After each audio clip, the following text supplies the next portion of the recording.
Y bueno, yo les voy a platicar del eclipse del 2023 y comentábamos con Raúl hace algunas semanas. eh, eh, Raúl nos exigió con su manera siempre agradable y cordial que si podíamos apoyarlo con algunos textos para esta revista Saberes y Ciencias que tienen pues ya bastante tiempo editando y pues qué mejor pretexto, qué mejor forma de celebrar estos 30 años del eclipse de 1991 que con algunos textos de los que vivimos ese eclipse.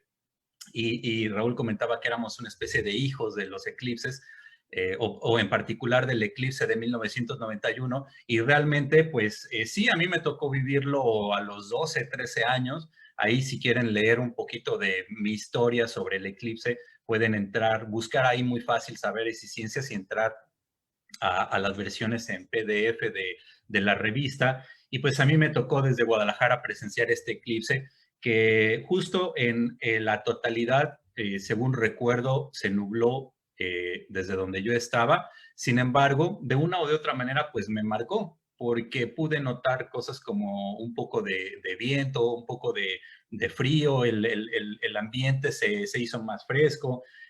Yo ya tenía en mente pues estudiar algo que tuviera que ver con la ciencia. Empecé a ir un poco al planetario de Guadalajara en aquellos tiempos también. Entonces, creo que este eclipse de 1991, a todos los que lo vivimos, entre los que somos viejos y los que son un poquito más viejos, pues creo que nos marcó de una manera pues muy buena en el aspecto personal, en el aspecto profesional.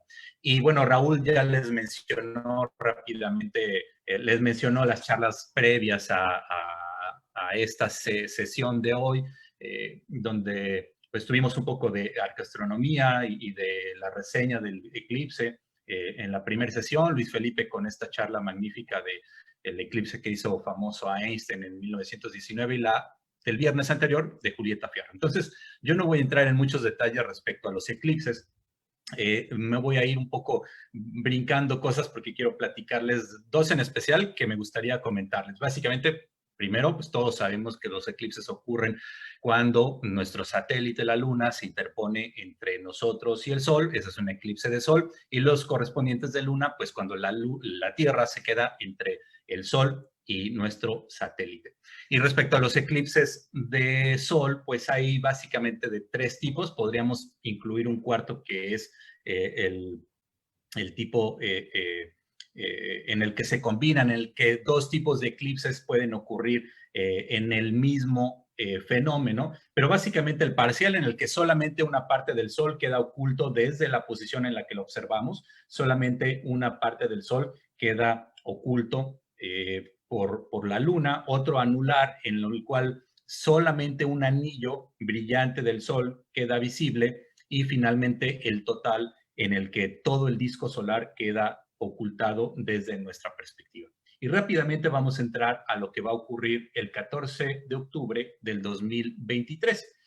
Va a ser un sábado para que vayan previendo ese fin de semana. Este eclipse del 2023 va a tener esta trayectoria de la cual hablaremos un poco más adelante. Aquí les quiero comentar dos parámetros que se mencionan respecto a este eclipse. El primero es la magnitud. La magnitud es un valor que se obtiene básicamente dividiendo el diámetro angular de la Luna entre el diámetro angular del Sol, el tamaño angular de la Luna entre el tamaño angular del Sol. Y ese valor, si es mayor a 1, pues nos indica que se trata de un eclipse obviamente total en el cual el disco de la Luna cubre completamente al Sol. Si tiene una magnitud de 1, pues quiere decir que se ajustan de una manera muy cercana tanto el tamaño angular de la Luna como la del Sol. Y si es la magnitud menor que 1, entonces eso quiere decir que tenemos un eclipse anular, que el disco de la Luna será menor al disco solar y por lo tanto quedará visible un pequeño anillo, un delgado anillo solar, un pequeño anillo que en algunos momentos incluso se le llama anillo de fuego de manera popular. El otro parámetro o la siguiente característica importante de este eclipse, pero no solo de este, sino de todos, es lo que llamamos los ciclos Saros. No me voy a detener aquí mucho, solo voy a intentar explicar brevemente qué es un ciclo Saros. Un ciclo Saros básicamente es el lapso de tiempo entre 6.585.32 días, o dicho de otra manera, 18.03 años, que coincide también con 223 meses lunares sinódicos, 242 meses lunares dracónicos y 239 meses anomalísticos. Estas palabras raras que parecen un poco complicadas, en realidad no lo son tanto, y podemos traducir básicamente un mes sinódico es el de las fases. De luna nueva a luna nueva, ¿cuántos días transcurren? ¿Qué tiempo transcurre? Bueno, 29 días, 12 horas, 14 minutos y casi 3 segundos. Ese es un mes lunar sinódico. Un dracónico es el tiempo que transcurre entre el paso de la luna por dos puntos que llamamos nodos.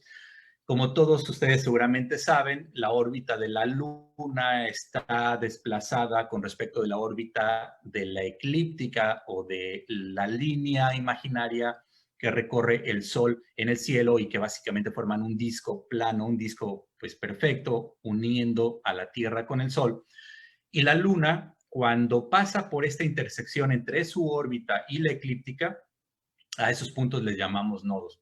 Y el tiempo que transcurre de nodo de dos pasos consecutivos por el mismo nodo es lo que llamamos el mes dracónico, 27 días, 5 horas, 5 minutos y casi 36 segundos.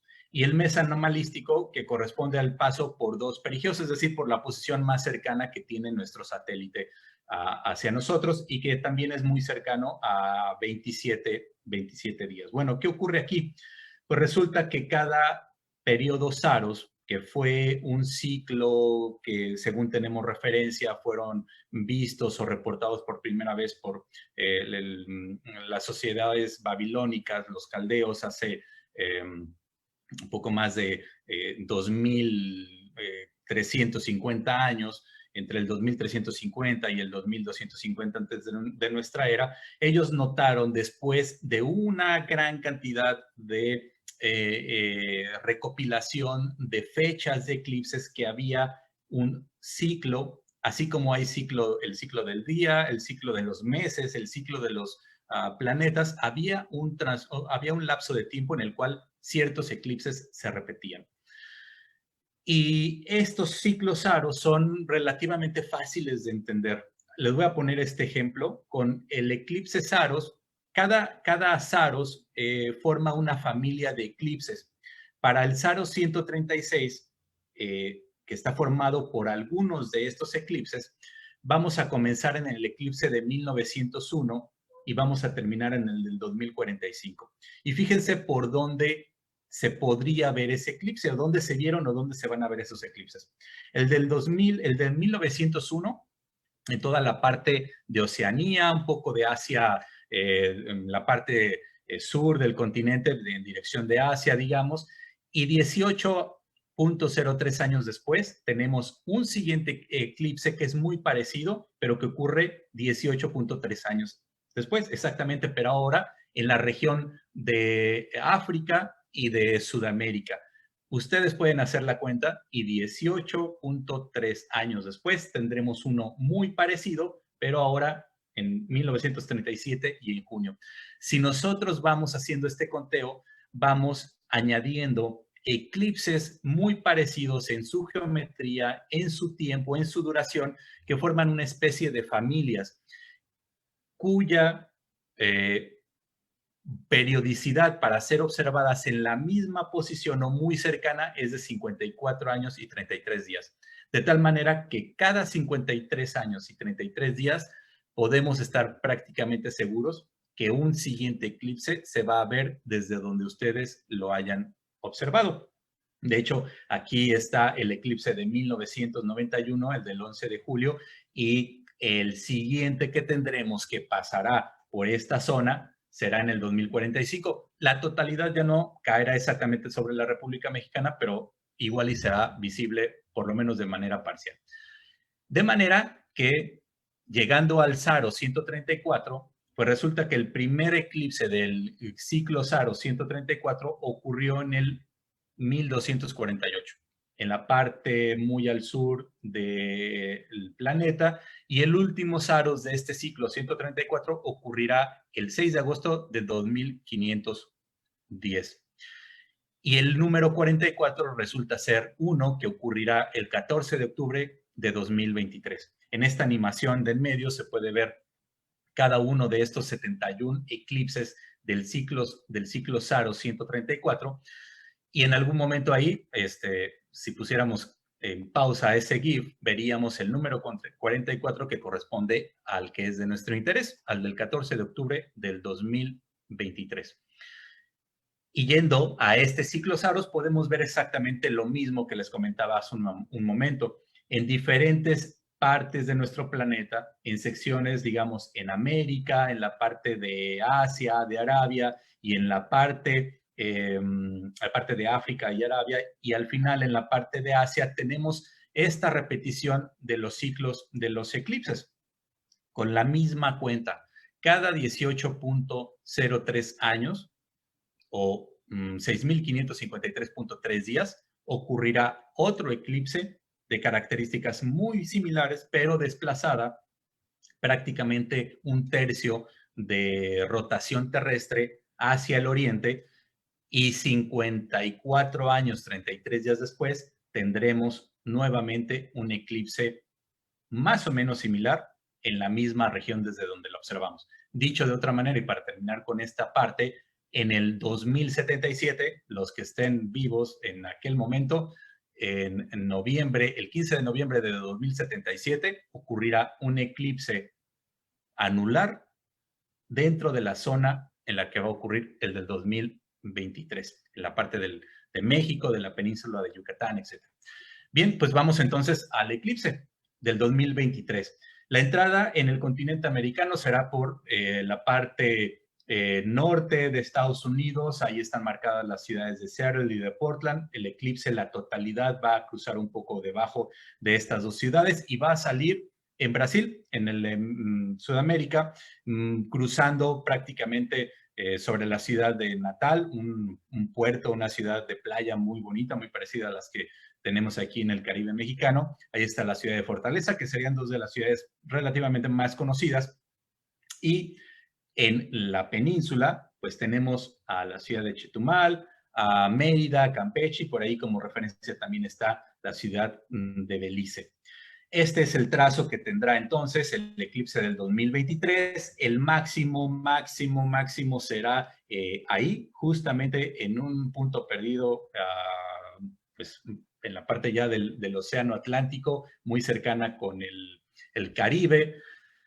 Si tienen un barquito, si tienen un velero, pues pueden y quieren ver el máximo tiempo, la totalidad de este eclipse anular, pues van a tener que desplazarse ahí frente a las costas de Costa Rica. Y básicamente no hay mucha diferencia en realidad entre el máximo de tiempo que tendremos en algún lugar de la península de Yucatán y el máximo en ese punto en el Mar Caribe. No hay mucha diferencia. La totalidad, la máxima duración del eclipse será de unos 5 minutos con 17 segundos, más menos 5 segundos, menos 5 segundos en el caso de la península de Yucatán, ¿no? Entonces, prácticamente es lo mismo verlo desde aquí, desde esta zona, que desde ese punto máximo que marcan los mapas. Bien, pues vamos entonces a la península. Yo les quiero platicar un poco de las zonas o de los lugares por los que va a pasar el eclipse. Ahí tenemos a las ciudades más importantes, podemos ver Mérida, Cancún, seguramente Campeche. Esas son las 3 ciudades más grandes con mayor población. Tenemos pues las clásicas de esta zona, ¿no? Valladolid, una ciudad pues muy bonita, en Yucatán, Playa del Carmen ya de este lado, Cozumel, Felipe Carrillo Puerto, Chetumal, la capital del estado de Quintana Roo, en Campeche, Ciudad del Carmen, la misma ciudad de Campeche, Palenque, un poco más hacia el sur. Pero este va a ser el trazo. Algo que les quiero comentar también es que Hay una gran cantidad, como ya se lo podrán imaginar, una gran cantidad de sitios arqueológicos desde los cuales se va a poder observar el eclipse. Y va a valer mucho la pena que se den su vuelta, que preparen este viaje, porque realmente hay sitios súper interesantes. Les quiero hablar de algunos de ellos, pero antes, solo para mostrarles el trazo que va a tener el punto máximo, la línea de máximo del eclipse, voy a mencionar algunas ciudades. Y en realidad son muy poquitas porque no hay muchas ciudades grandes. Tenabo es una ciudad en Campeche que apenas tendrá 10,000, poco más de 10,000 habitantes. No es una ciudad muy grande. Ustedes pueden ver en esta parte a la izquierda el mapa de la península. A la derecha van a poder observar un zoom, digamos, de estos mapas de Google en el punto, en la zona en la que va a atravesar esta línea azul, que es el máximo del eclipse. Y en esta imagen van a poder observar la hora del máximo y cómo se vería desde ese lugar, desde los que les voy a mencionar. En el caso de estos, en todos el eclipse se va a poder ver en su máxima expresión porque el sol estará, la luna estará exactamente en el centro del sol. Otra ciudad aún más pequeña será Xcupil, que es esta zona de aquí, que está cerca de otra zona, de otra ciudad, Hopelchen, que apenas tiene unos 8,000 habitantes.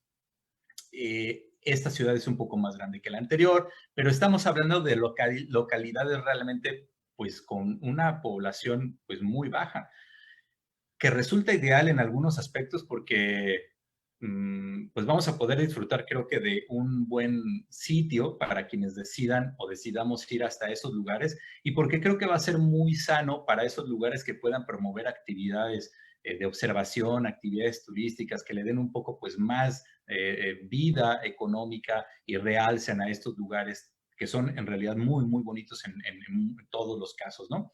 Sibalchen es otro lugar, la ciudad está aquí y el cruce del eclipse está en esta zona de la carretera. Una localidad mucho más pequeña, está entre dos lugares, una que se llama 5 de Mayo y Nuevo Bécar, que seguro que son menos de 5,000 habitantes. Ahí también se va a poder observar en su totalidad el eclipse. Fíjense cómo vamos recorriendo el camino del eclipse. Vamos yendo del punto más al norte, digamos, y cómo se va desplazando el eclipse hacia abajo. Llegamos a una zona ya en Quintana Roo, de hecho 5 de Mayo y Nuevo Bécar son en Quintana Roo, Marocoy y Nichicocom y Nicolás Bravo son tres zonas que están aquí. El máximo del eclipse va a pasar sobre esta carretera, que aquí les estoy poniendo lo que Google marca que hay, pues no hay prácticamente nada ahí, así que pueden seguramente acampar, poner sus telescopios, sus cámaras para tomar unas fotos increíbles. Y finalmente llegamos a la última población en México, en donde la línea de la totalidad va a cruzar, que es Lázaro Cárdenas, que está ya colindante con Belice. El Río Hondo, que es una de las fronteras que tenemos con Belice, está aquí en esta zona y está a escasos 5 minutos de la frontera con Belice. Ahora rápidamente les platico de los sitios arqueológicos porque son realmente interesantes. El Esna en Campeche es un sitio impresionante con este edificio llamado de los 5 pisos. Es una zona arqueológica bastante grande, se necesitan varias horas, todo el día, todo lo que permite el día para recorrerlas. Tiene estructuras que al parecer están orientadas con un fin astronómico. Es un sitio muy, muy bonito y desde ahí así podremos observar el eclipse. Si se fijan, ya está un poco desplazado, pero es porque Etna no está exactamente pues, sobre la línea de la totalidad. Calakmul es un sitio que mucha gente seguramente conocerá o habrá escuchado. Es un sitio también muy, muy impresionante. Desafortunadamente, pues la totalidad del camino, de la totalidad del eclipse, no cruza por ahí y veremos de esta forma el eclipse, la forma pues de estos cuernos básicamente que forman el disco solar desde Calakmul, Campeche. Otro sitio ya en Quintana Roo, Oxtancá, un sitio muy bonito que está apenas a 40 minutos de la ciudad de Chetumal hacia el norte, tiene unas estructuras muy, muy interesantes, una iglesia o lo que queda, los restos de una iglesia el siglo XVI de 1530, 1531, que como lo vemos en esta imagen, pues ya solo queda el arco de la entrada principal, algunos muros, los techos ya están derruidos, pero es un sitio muy, muy interesante. La figura que tendremos del eclipse será esta que les estoy mostrando. Sivanché y Xcaval son otras dos zonas colindantes muy interesantes, y aquí aprovecho para recomendarles que si entran a la página de la red de planetarios puedan ver esta charla que tuvimos hace apenas 3 semanas sobre Sivanché y Xcaval de la doctora Sandra Belanzario, muy interesante sobre lo que se ha encontrado en esos dos sitios arqueológicos. Cojunlich, también en Quintana Roo, muy cerca de las zonas que les mencionaba de Nicolás Bravo, de González Ortega, y por acá está Mococoy en la parte norte. Es un sitio un poco más pequeño, pero que también, si se fijan, está muy cerca de la totalidad. Y finalmente, les recomendaría algo en la península, como es la Ruta Puc, que es una zona extensa de pueblos y de zonas arqueológicas que tienen que hacerlo. O sea, se lo recomiendo muchísimo porque hay pueblos coloniales, hay sitios arqueológicos tan importantes como Uxmal, que está aquí en esta foto, el edificio del adivino. Así es como se va a ver desde Uxmal el eclipse. Cabá, un sitio también impresionante con unos muros llenos de mascarones de chac. Es impresionante ese sitio. Labná es otro sitio muy bonito. Pueblos coloniales como Maní, que tiene una riqueza histórica impresionante, o una gruta en la cual a mí me fascinó, esa me hizo impresionante, en Loltún, tiene una cavidad enorme en la cual pueden tomar estas fotos con los rayos del sol entrando a través de las cavidades. En fin, que los dos eclipses que tendremos entre el 2020 y el 2040 son estos, son bastantes, pero solamente dos nos tocarán a través que cruzarán por la República Mexicana, y yo creo que estos dos van a ser una gran oportunidad para divulgar la ciencia, la astronomía, la biodiversidad, el patrimonio arqueológico que tenemos aquí en la península de Yucatán, promover este turismo arqueológico, astronómico, el gastronómico, el religioso, darle una vuelta a este turismo de masas que tenemos en muchos lugares en esta zona de México. Va a ser una gran oportunidad para trabajar con los clubes de ciencia, con estudiantes, los profesores, para tener proyectos de astronomía, de meteorología, del cual podemos hablar un poco más adelante o en otra ocasión, y pues desde luego para darle promoción y continuidad a la Noche de Estrellas, que es el evento más importante de divulgación en Latinoamérica y en Hispanoamérica, y que pues merece una gran atención, y seguro que en octubre será un buen preámbulo para la Noche de Estrellas 2023. Finalizo pues con las recomendaciones que siempre se hacen con las observaciones de los eclipses. Observarlo directamente, utilizar los filtros adecuados en los telescopios y a simple vista también hacerlo, seguir las transmisiones que se tendrán por redes sociales, preguntar, consultar con sus planetarios más cercanos, con sus museos. Y bueno, en lo que terminamos con esto, voy a presentarles, voy a dar el micrófono, los audífonos, espero que me sigan escuchando.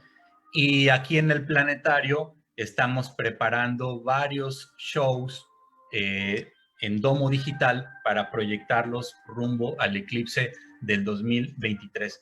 Este pequeño video es un recorrido por varias de las ciudades en las cuales se podrá ver el eclipse. Lo hicimos con los programas y las computadoras que tenemos en el domo digital del planetario, en el planetario de Cozumel, que es un equipo muy bueno el que tenemos en el domo, en el observatorio, en talleres. Es un equipo impresionante el que tenemos aquí en el planetario, todos los que trabajamos, y en la red de planetarios.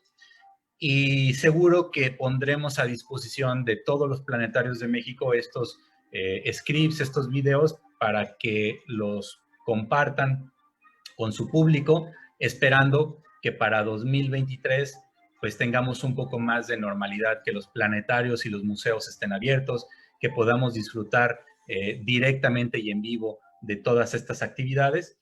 Y pues yo con esto termino. Creo que me alargué demasiado, perdón, pero con esto concluyo, Raúl.